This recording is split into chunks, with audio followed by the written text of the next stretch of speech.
Hello प्यारे साथियों, नमस्कार। आप सभी का स्वागत किया जाता है हमारे कृष्णा क्लासेज में, जिसके आप सभी को बताया जो आपका सीईटी का पेपर 12th में ग्रेजुएशन लेवल दोनों का लेवल का होने वाला है। उसके लिए दोनों में Rajasthan GK Rajasthan GK Rajasthan GK पूछे जाते हैं। उसके लिए हम इंपोर्टेंट क्वेश्चनों के साथ आज हम चर्चा करेंगे। जो 30 क्वेश्चन है और जो बेस्ट क्लास होने वाली है और जो आपका स्वयं मूल्यांकन भी आज हो जाएगा। आज का आपका स्वयं मूल्यांकन, ठीक है ना। आज का आपको स्वयं मूल्यांकन हो जाएगा भाई, स्वयं मूल्यांकन, ठीक है ना।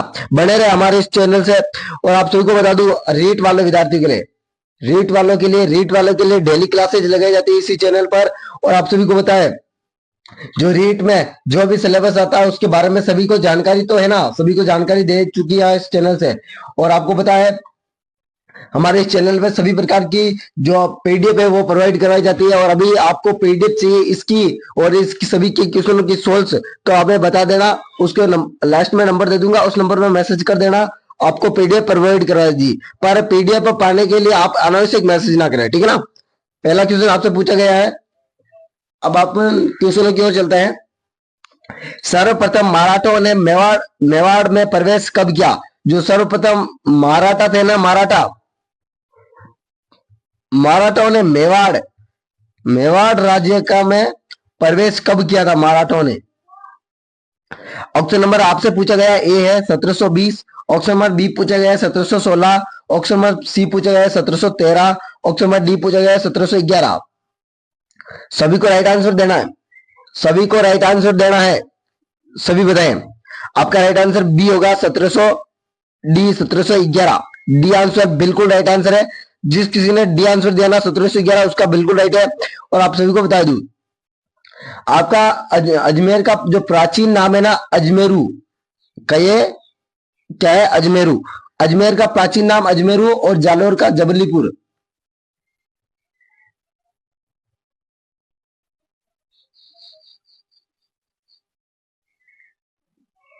ये याद रखना, अजमेरू और जबलीपुर। और आपका दूसरा क्वेश्चन नहीं बनाया हुआ है, इसलिए आप सभी को इस क्वेश्चन के बारे में दूसरा मैं ये दे देता हूं। खतौली का युद्ध कब हुआ? दूसरा क्वेश्चन आप सभी का है, खतौली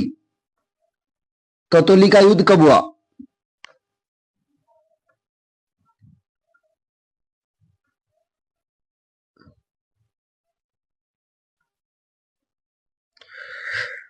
खतौली का युद्ध कब हुआ? आपके सामने आपका ऑप्शन है, देखो। उदयपुर, शाहपुर, बूंदी, भरतपुर। बताइए दूसरे क्वेश्चन का राइट आंसर बताइए। दूसरे क्वेश्चन, खतौली का युद्ध कब हुआ? उदयपुर, शाहपुर, किस जिले में हुआ? उदयपुर, शाहपुर, बूंदी और धौलपुर। जल्दी बताइए। ये हुआ था 1518 में बूंदी में। कब था? 1518 और बूंदी में। अगला क्वेश्चन तीसरा, आप डायरेक्ट में तीसरा क्वेश्चन डाल देता तो आप बोलते सर दूसरा क्वेश्चन आया नहीं, इसलिए दूसरा क्वेश्चन आप सभी को बता दिया गया है। आप सभी के सामने तीसरा क्वेश्चन है। निम्नलिखित में से खिराज शब्द किसे कहते हैं या खिराज का अर्थ किसे कहते हैं? ऑप्शन नंबर ए पूछा गया है कि व्यवस्था है खिराज शब्द। ऑप्शन नंबर बी पूछा गया है कृषि की भूमि का लगान वाला कर। ऑप्शन नंबर सी विवाह में लिया जाने वाला कर। और आप सामने ऑप्शन नंबर डी पूछा गया है जन्म होने पर, क्या जन्म होने पर लिया जाने वाला कर? भाई जन्म होने पर विवाह की रस्म भी होती है, जन्म की रस्म भी होती है। कृषि का क्या होता है? कृषि की तकनीक होती है और एक व्यवस्था होती है। पर आपका जो खिराज शब्द है ना, वो कृषि से रिलेटेड है, कृषि से। खिराज शब्द कृषि से, कृषि पर लगाया जाने वाला कर क्या कहलाता है? खिराज शब्द। आपके सामने आपका चौथा क्वेश्चन देखे स्क्रीन पर। निम्नलिखित में से हुरडा सम्मेलन किसकी अध्यक्षता में हुआ तथा कब हुआ? हुरडा सम्मेलन किसकी अध्यक्षता में हुआ और कब हुआ? ऑप्शन नंबर ए है Maharana Mansingh, option number B है महाराणा जगत सिंह जय सिंह, और ऑप्शन नंबर सी है महाराणा जगत सिंह द्वितीय, ऑप्शन नंबर डी है राणा जगत सिंह। सभी को राइट आंसर बताना है चौथे क्वेश्चन का। सभी को आता है मेरे को लग रहा है इस क्वेश्चन का आंसर। जो भी इस वीडियो को देख रहे हैं ना, वो लाइक व कमेंट जरूर करें और वीडियो को शेयर भी करें अपने दोस्तों के साथ, जिससे आपका तो भला ही हो पर आपके दोस्तों का भी भला हो साथ में। आपके लिए विशेष करके मैं ये क्लास लेकर आया हूं जिसमें बच्चों का मनोबल बना रहे और आपका मूल्यांकन किस प्रकार से हो ये सभी को सामने। क्योंकि आपको मतलब भ्रम में रखना हमारा उद्देश्य नहीं है, भ्रम में रखना हमारा उद्देश्य नहीं है, क्योंकि आपका भ्रम दूर करना ही हमारा उद्देश्य है। क्योंकि अभी आपको पता चल जाएगा कि हमारा कौन सा टॉपिक कमजोर है, तो आप उस टॉपिक को कंप्लीट कर लोगे, उस टॉपिक को कंप्लीट कर लोगे। जो आपके सामने आपका चौथे क्वेश्चन का राइट आंसर होगा महाराणा जगत सिंह होगा। 17 जुलाई 1734 को हुआ था होरडा सम्मेलन, ठीक है ना।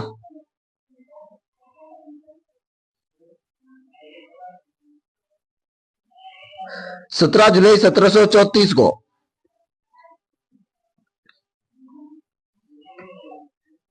आपके सामने आपका पांचवा क्वेश्चन है, राजस्थान के किस राज्य ने सर्वप्रथम अंग्रेजों से संधि की थी?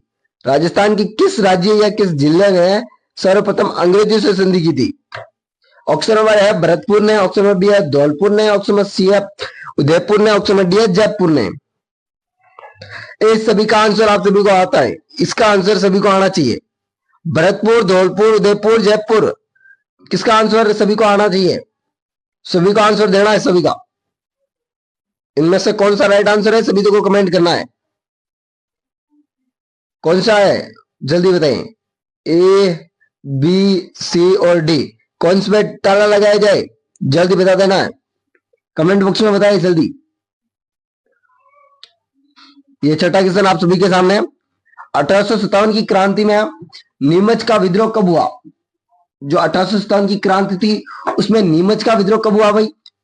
ऑप्शन नंबर ए दिया गया 7 जून 1857, ऑप्शन नंबर बी दिया गया 6 जून 1857, ऑप्शन नंबर सी दिया गया 4 जून 1857, ऑप्शन नंबर डी दिया गया आपका 3 जून 1857। सभी को बताना है इसका आंसर। नीमच का विद्रोह कब हुआ भाई? क्वेश्चन किस किस को आता है नीमच का विद्रोह? नीमच का विद्रोह कब हुआ? आप सभी को पूछा गया है प्रश्न। 1857 की क्रांति में जो नीमच का विद्रोह था वो कब हुआ? सभी को आंसर देना भाई। नीमच का विद्रोह बहुत इंपॉर्टेंट क्वेश्चन है यह। नीमच का विद्रोह बहुत बार क्वेश्चन भी पूछा गया है। नीमच, देवली, खेरवाड़ा, उदयपुर, इन सभी से क्वेश्चन बहुत बना हुआ है। इसका क्वेश्चन का आंसर सभी को देना है, इसका आंसर सभी को देना है। और इसका आंसर बिल्कुल राइट आंसर है, आ गया है 3 जून 1857। यही आंसर दिया होगा, मैं आशा करता हूँ सभी ने डी आंसर ही दिया होगा और डी आंसर आपका बिल्कुल राइट आंसर है। आगे चलते हैं हम अगला क्वेश्चन की ओर।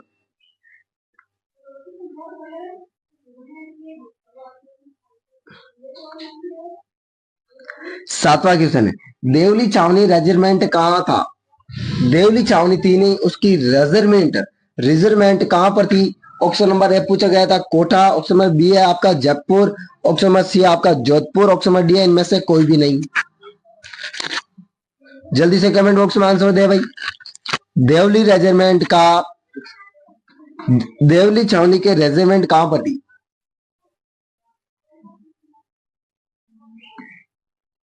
बताइए भाई। कोटा, जयपुर, जोधपुर या इनमें से कोई भी नहीं। आपका होगा कोटा, ये आंसर।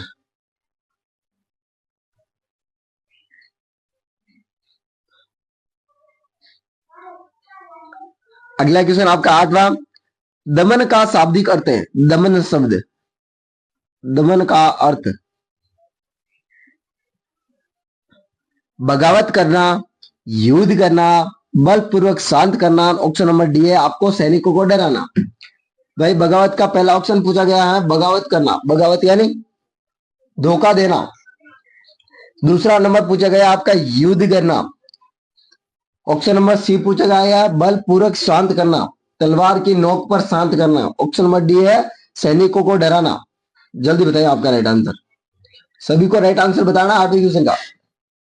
दमन शब्द का अर्थ आपको किस किस शब्द का अर्थ आया है? खिराज, खिराज शब्द आया है, एक दमन शब्द आया है, एक दुआब क्षेत्र आएगा। इन शब्दों का ध्यान रखें आप, इन शब्दों का ध्यान रखें आप सभी। एक मौसर शब्द, मौसर, मृत्यु बोझ वाला शब्द मौसर, जलेवा, लावण जिसे लावण कहते हैं। ये शब्द बहुत बार पूछे गए हैं, इसमें ही कंफ्यूज होते हैं बच्चे। और आपको ये दमन शब्द होता है, दमन शब्द, दमन यानी मिटाना, दमन का अर्थ है मिटाना, पर यहाँ क्या है? बलपूर्वक शांत करना, मतलब दमन करना, उसको नीचे झुकाना बल से, तलवार की नोक पे। किसकी?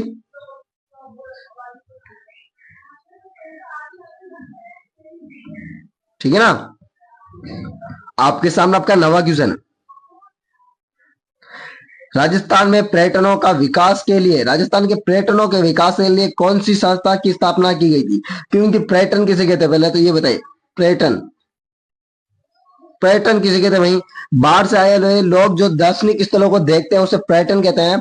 ये ना सर्वाधिक पुष्कर और जयपुर जाते हैं और उदयपुर भी जाते हैं, है ना। आपके सामने आपका पहला ऑप्शन है RTCA, ऑप्शन नंबर बी है RTDC, ऑप्शन नंबर सी है आपके सामने RTUT, ऑप्शन नंबर डी है आपके सामने RTUA। आप सभी के सामने हम इतनी मेहनत कर रहे हैं भाई, आप सभी को कमेंट में कुछ नहीं जाता, और लाइक और शेयर कर दे जल्दी को क्लास को। आज सभी का मूल्यांकन होने वाला है। राजस्थान में पर्यटन और विकास के लिए कौन सी संस्था की स्थापना की गई है भाई? राजस्थान में पर्यटन विकास संस्था के लिए RTDC। बी आंसर बिल्कुल राइट है, RTD और सी,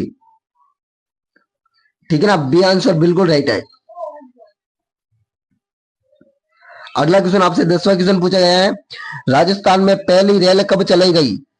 राजस्थान में पहली रेल कब चलाई गई? आपके सामने आपका पहला ऑप्शन आता है 1855, ऑप्शन नंबर बी आता है 1870, ऑप्शन नंबर सी आता है 1874, ऑप्शन नंबर डी 1880। जो भी क्वेश्चन आंसर आपका राइट है ना, जल्दी से कमेंट करें आप, और क्लास को सभी बच्चों के सामने शेयर कर दें। सभी बच्चे एक बार क्लास को शेयर कर दें, लाइक और कमेंट जरूर करें। आपके लिए हम इतनी मेहनत कर रहे हैं, आप लाइक और कमेंट जरूर करें। सीईटी वालों के लिए सुनहरा अवसर है भाई, सीईटी वालों के लिए ये सुनहरा अवसर है। हूबहू पेपर ऐसा ही आने वाला, पेपर पेपर सेम तो ऐसा ही आने वाला है आपके सामने। अब आपके सामने, अब आप पढ़ते कैसे हो, किस प्रकार पढ़ते हो, अब आप पर डिपेंड करता है। हमारा काम था पेपर बताना, हमने पेपर बता दिया। और आपका राइट आंसर है ऑप्शन नंबर सी 1874।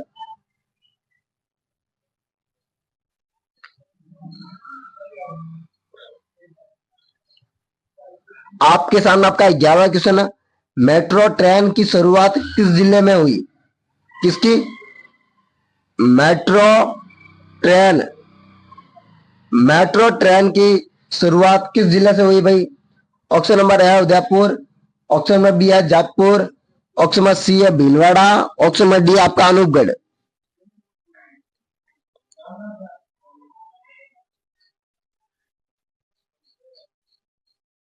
मेट्रो ट्रेन की शुरुआत भाई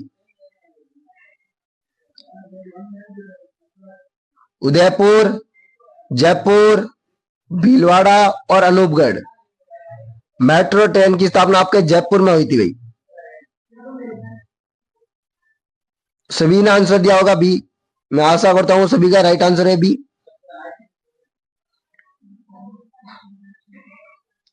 आपके सामने आपका 12वां क्वेश्चन, सीकर जिले में कौन सी सभ्यता प्रसिद्ध है? आपका जो सीकर जिला है ना, उसमें कौन सी सभ्यता प्रसिद्ध है? ऑप्शन नंबर है कालीबंगा सभ्यता, ऑप्शन नंबर बी है गणेश्वर सभ्यता, ऑप्शन नंबर सी है तांबा सभ्यता, ऑप्शन नंबर डी है उपयुक्त सभी। सीकर जिले में कौन सी सभ्यता प्रसिद्ध है? सीकर जिले में आपकी गणेश्वर सभ्यता प्रसिद्ध है और सीकर जिले में किसका मंदिर है? खाटू श्याम जी का।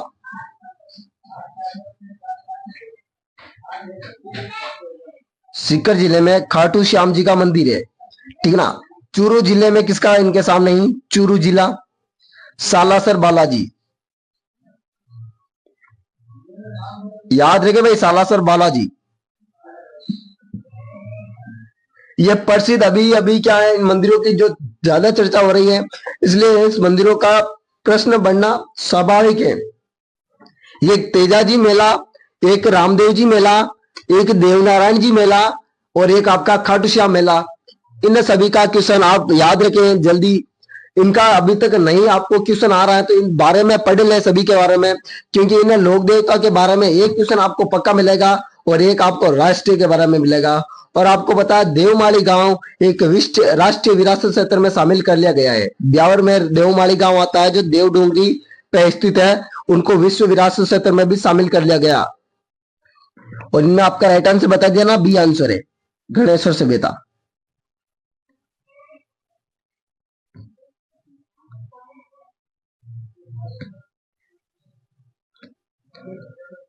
आपके सामने आपका 13वां क्वेश्चन है, सतत विकास लक्ष्य में कितने लक्ष्य में शामिल किए गए?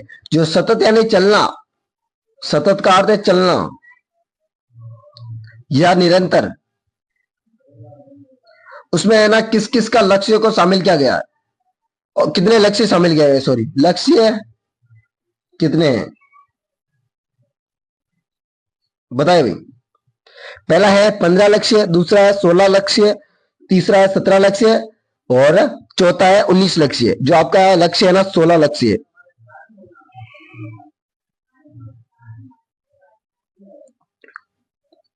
आपके सामने अगला क्वेश्चन 14वां, आयुष्मान क्या है? आयुष्मान, आयुष्मान भारत का संबंध किस क्षेत्र से है? मतलब आयुष्मान का क्षेत्र क्या है? कृषि के क्षेत्र से है, स्वास्थ्य के क्षेत्र से है, उद्योग के क्षेत्र से है और आपको उपयुक्त सभी से है। भाई बताएं, आयुष्मान, आयुष्मान शब्द किसके लिए प्रयुक्त हुआ? कृषि क्षेत्र, स्वास्थ्य क्षेत्र, उद्योग क्षेत्र और उपयुक्त सभी। आयुष्मान आपकी स्वास्थ्य संबंधित है। और आपको पता है उद्योग कितने प्रकार के होते हैं? 2 होते हैं, दीर्घ और लघु। लघु में, दीर्घ में आते हैं कारखाने, कारखाने में सीमेंट, गन्ने, शक्कर की फैक्ट्री ये आते हैं। लघु में आपका क्या आता भाई? लघु उद्योग में, ये आप सभी को कमेंट करना है। मैंने आपको इतना बता दिया, जो कारखाने व बड़े बड़े हैं जो वो तो दीर्घ में आएंगे, लघु में आपको बताया क्या आना चाहिए वो आपको कमेंट में करना चाहिए, ठीक है ना।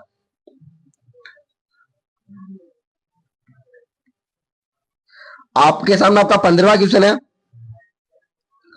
राजस्थान में निजी अस्पतालों के इलाज क्या है? राजस्थान में निजी अस्पतालों के इलाज के लिए कौन सी योजना प्रारंभ की गई है? राजस्थान के जो निजी अस्पताल है, निजी मतलब निजी का अर्थ क्या होता है पहले तो ये बताएं। निजी अस्पतालों के इलाज के लिए कौन सी योजना आरंभ की गई है? Option number A Ayushman, option number B है स्वास्थ्य, ऑप्शन नंबर सी है Beti Bachao, option number D है हर घर तिरंगा। भाई बताए, इसका आंसर आप सभी को देना। आयुष्मान, स्वास्थ्य, बेटी बचाओ, हर घर तिरंगा, ये तो 2 तो होने वाला ही नहीं है। अब इन 2 में बताना आप सभी को, अब आपको बताना है भाई, अब इन 2 में ही बताना आपको, ए और बी में। आपके सामने आपका 16 क्वेश्चन है, राजस्थान भू राजस्व अधिनियम कब लागू हुआ? राजस्थान भू राजस्व, भू राजस्व, भू राजस्व का अर्थ है भूमि पर कर। भू राजस्व का अर्थ है राजस्व यानी लेना, कर। अधिनियम कब लागू हुआ? ऑप्शन नंबर है 1955, ऑप्शन नंबर बी है 1956, ऑप्शन नंबर सी है 1958, ऑप्शन नंबर डी है 1961। भू राजस्व अधिनियम आपका जल्दी से कमेंट करें, जल्दी से। Option number A 1955, option number B है 1956, ऑप्शन नंबर सी है 1958, ऑप्शन नंबर डी 1961। जो आपका राइट आंसर डी होने वाला 1961।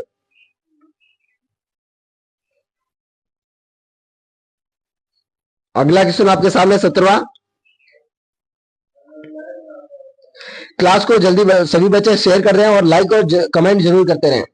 जो भी वॉच कर रहे हैं इस क्लास को पूरा से पूरा वॉच करें और आपको पूरी करने के बाद आपको बताना है कि कितने क्वेश्चन आपके राइट हुए हैं। आप किसी भी राष्ट्र में आप क्या है किसी भी राष्ट्र में महिलाओं की स्थिति, महिला को स्थिति देखकर राष्ट्र का हालात बता सकते हैं। सही है ना भाई। किसी भी घर की हालत देखकर हम या घर की महिलाओं की हालत देखकर घर की मतलब स्थिति देखकर हम उसके हालात या उसके बारे बता देते हैं। तो आइए बताएं, जो महिलाओं की स्थिति देखकर राष्ट्र के हालात बता देते हैं, ये किसने कहा था ये कथन? पहला ऑप्शन है गांधी जी, दूसरा है जवाहरलाल नेहरू, तीसरा है जयशंकर, चौथा है स्वामी केशवानंद। जल्दी बताएं, यह कथन किसने कहा था कि आप किसी भी राष्ट्र की महिलाओं को स्थिति को देखकर आप हालात बता सकते हैं राष्ट्र की? यह कथन है जवाहरलाल नेहरू ने कहा था।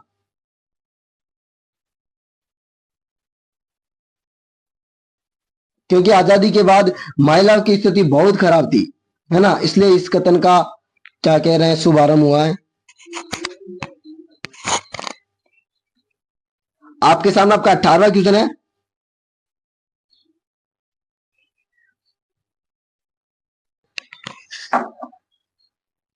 आपके सामने 18वां क्वेश्चन है, दहेज निषेध अधिनियम कब लागू किया गया?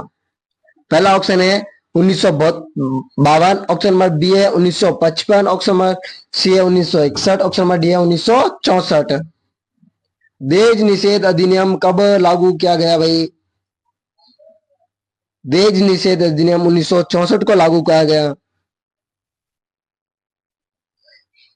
कब? 1964 को आपका दहेज निषेध अधिनियम। दहेज क्या होता है भाई? दहेज क्या होता है?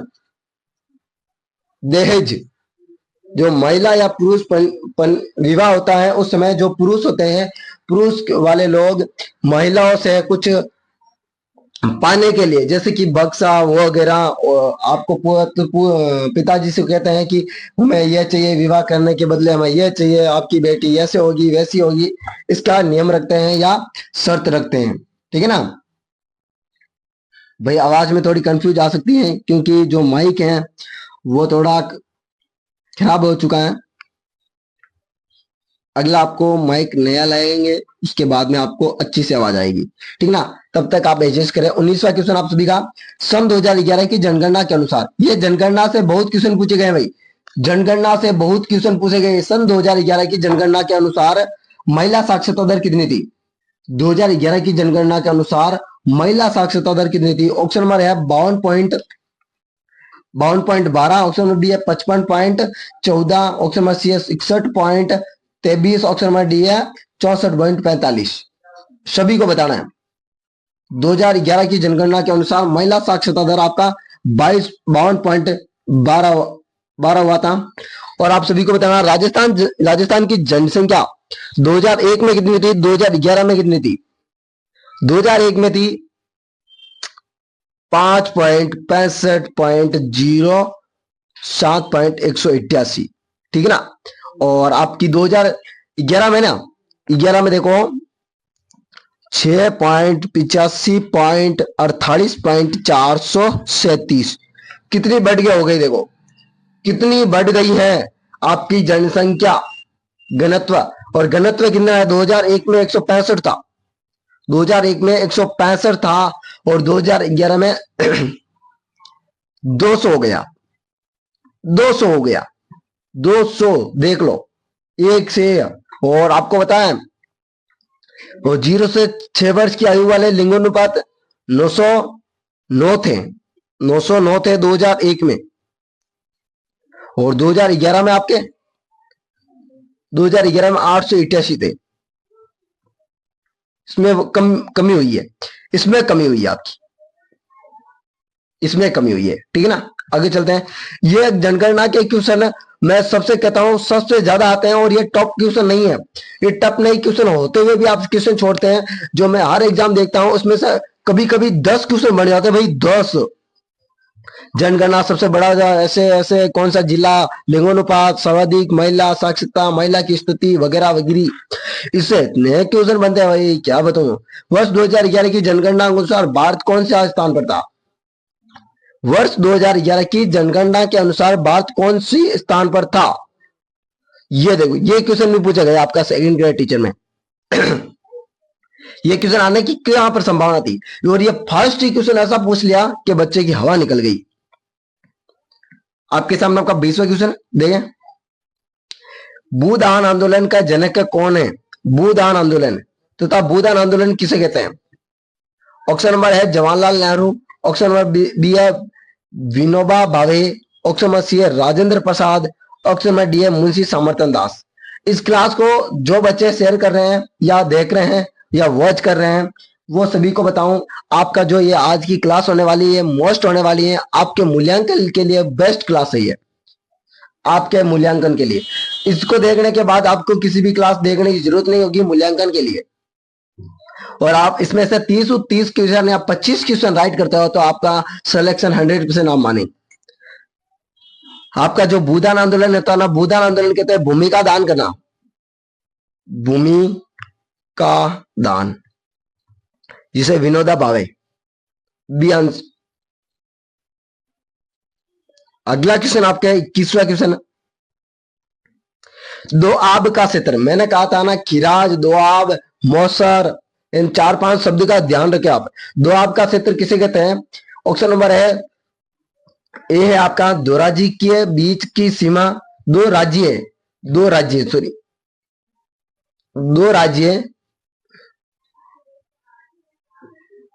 राज्य के बीच की सीमा, दो नदियों के बीच का भाग, दो राज्यों की स्थिति, या दो अलग अलग परिवर्तन।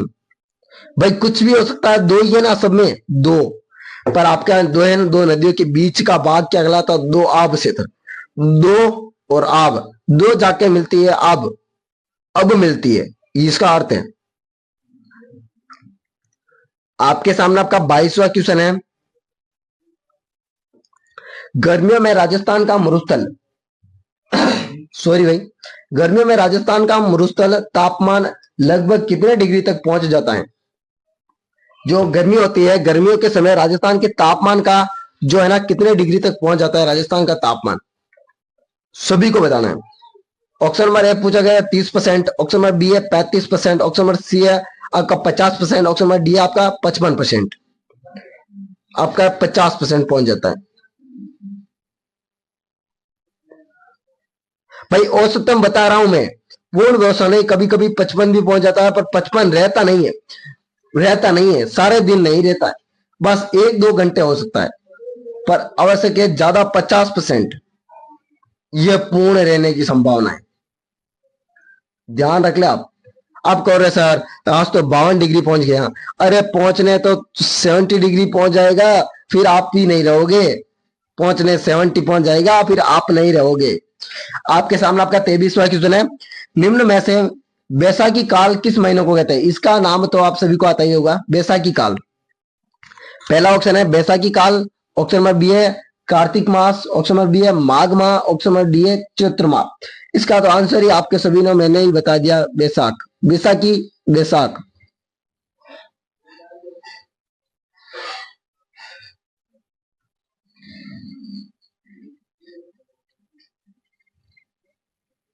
आपके सामने आपका 24वां क्वेश्चन है। राजस्थान में परिवहन निगम नियोजन कार्यक्रम कब चलाया गया? परिवहन संसाधन किसे कहते हैं भाई? परिवहन संसाधन किसे कहते हैं?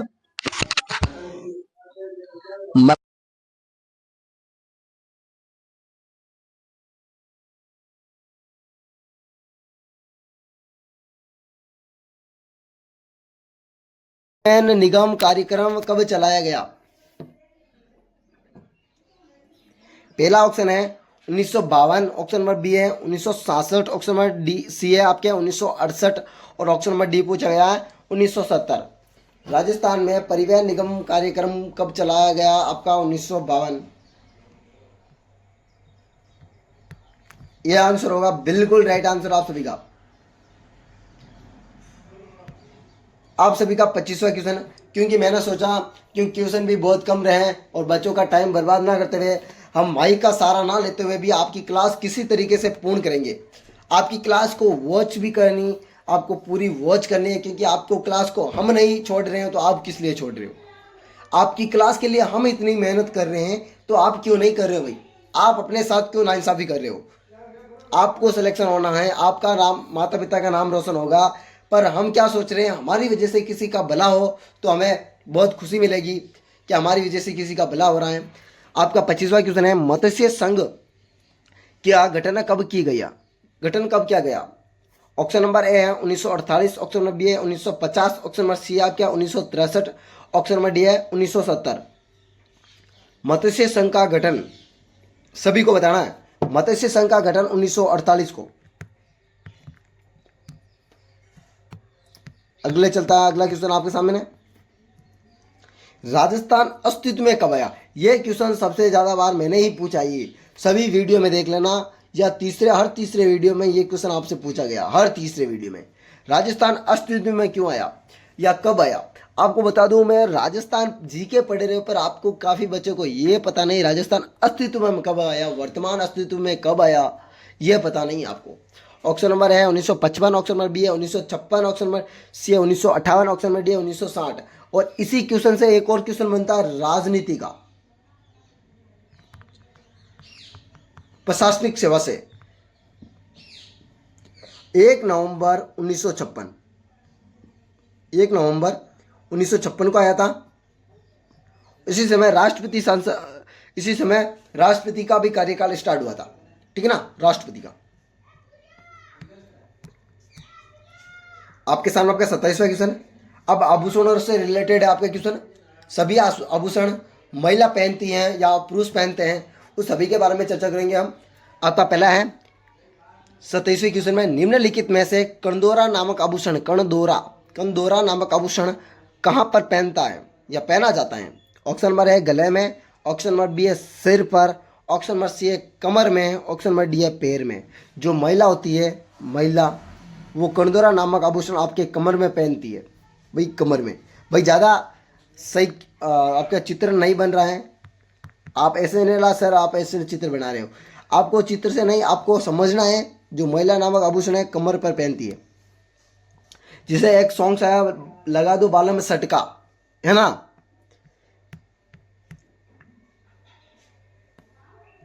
आप सभी को मेहनत करनी है, मेहनत एक दिन रंग जरूर लाएगी। मैं बोल रहा हूं, मेहनत आप सभी की रंग एक दिन जरूर लाएगी। आप मेहनत ना छोड़े।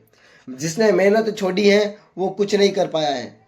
या तो आप किताबों के पन्ने पलट दो या आपकी जिंदगी पलट लो, ये की बात है। जब आप पन्ने पलटोगे तो आपकी जिंदगी पलट जाएगी भाई। जब आप किताबों के पन्ने पलटोगे तो आपकी जिंदगी वैसे ही पलट जाएगी। आपके सामने 28वां क्वेश्चन है, बीटी नामक ऑप्शन क्या है? बीटी,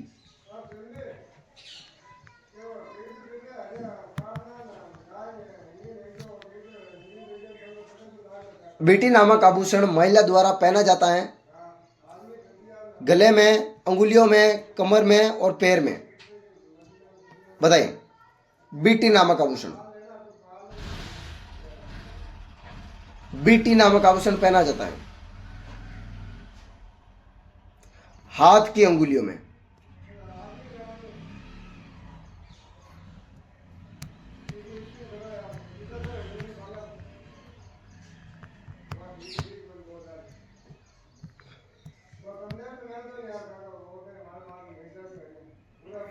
आपके सामने आपका 29वां क्वेश्चन है, बोरलो नामक आभूषण कहां पर पहना जाता है?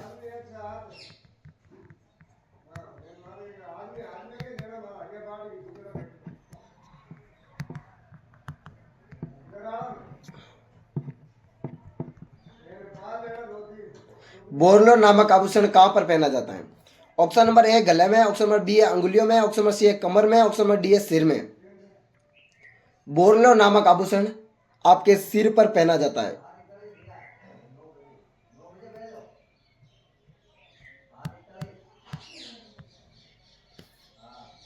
आपके सामने आपका अंतिमवा क्वेश्चन है 30वां। मदीन या मादिलिया मादिलिया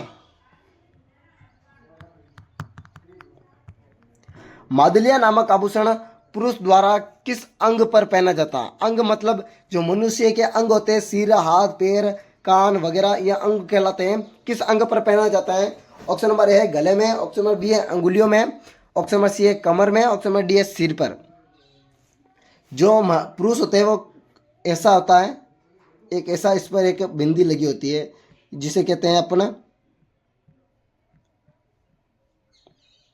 रेड कलर का या पीला कलर का, जो आपको पसंद आता है, ऐसा होता है। देखो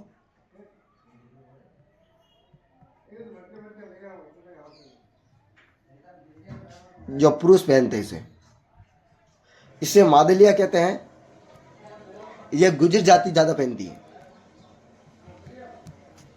ठीक है ना, गुजर जाति इसको ज्यादा पहना हुआ है, याद रखें। और आपको मादलिया गले में पहना जाता है। आप अब सभी को बताना है, जो मैंने ये प्रश्न 30 क्वेश्चनों की पीडीएफ थी ये आपके सामने रखी और आपका जो राजस्थान जी के था वो पूर्ण जानकारी दी। अब आप सभी को बताना आपको कैसा लगा वीडियो। आपको वीडियो को शेयर करना है, अपने दोस्तों के साथ भी शेयर करना है। और जो माइक की वजह से जिसको बंद करना था क्लास को, तब भी हम नहीं कर रहे हैं, क्योंकि बच्चों की जो क्लास है वो तो पूर्ण ही होगी, चाहे माइक साथ दे या ना दे, या राजस्थान सरकार भी साथ दे या ना दे, पर आपका साथ हम जरूर देंगे, आपका साथ हम जरूर देंगे, ठीक ना। हमने क्या कहा था कि किताबों के पन्ने पलटो, आपकी ज़िंदगी वैसे ही पलट जाएगी। आप ऐसे ही समझो कि आप अपनी ज़िंदगी में बस आगे बढ़ते रहो। हमारा है लक्ष्य आप सभी को आगे बढ़ाना, और आप सभी आगे बढ़ते रहो। राम राम, आप सभी को स्वागत है सुबह की क्लास में, और आप सभी ने इतना प्यार दिया इसलिए वेलकम। और आप सभी का मैं शुक्रगुजार हूँ। और आप सभी को एक ही आशा है कि चैनल को सब्सक्राइबर और बेल आइकन को प्रेस कर दे ऐसे वीडियो देखने के लिए। वेलकम, अगले वीडियो मिलता है इसी प्रकार वीडियो के साथ। राधे राधे, शुभकामनाएं हमारी आपके साथ हैं। वेलकम।